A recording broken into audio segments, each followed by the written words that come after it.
Hey guys, happy Friday. I'm back with another Friday fix at the Glades Golf Club today on the 4th hole.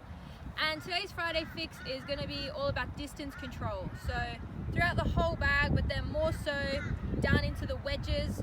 When you're not hitting a full shot, those in-betweeny ones, I've had a few people say that they struggle getting some nice consistency and control with those. So I'm going to show you how I do it. There's obviously always going to be different methods going around, but I'm going to show you how I do it. I think it's pretty easy and I think you can pick up on it really quickly as well. So first things first, when we're talking about distance control, obviously we need to know how far all our clubs go.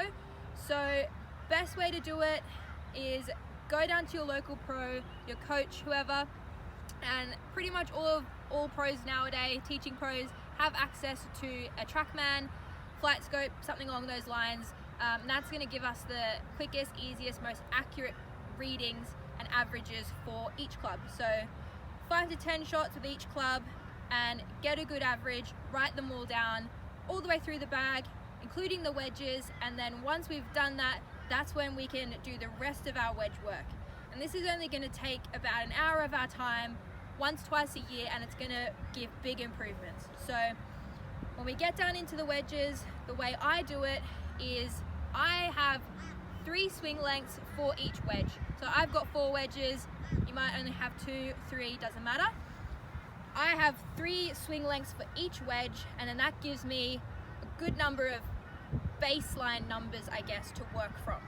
So the important thing to remember is we're not matching our swing to a number. We're not hitting to a cone out there that's 70 meters away and trying to find a swing to match that. We're going to have our own, for me, 3 swing lengths, and then they're going to give us the numbers. And that's really important because that's how we get it repeatable.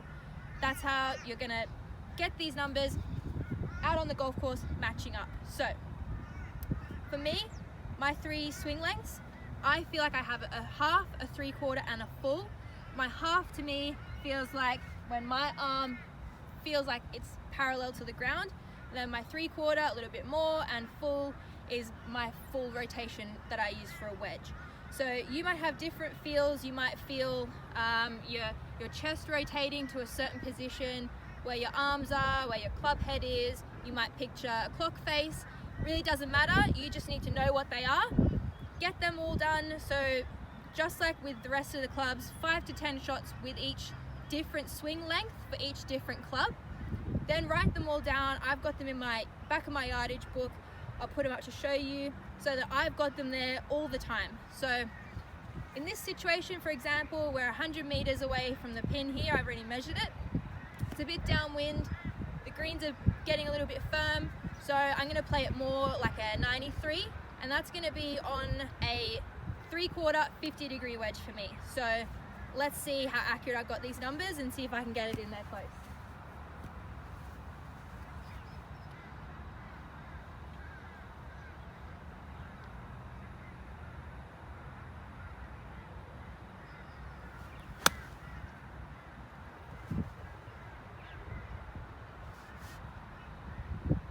Yep, so that's not too bad there, in there pretty close.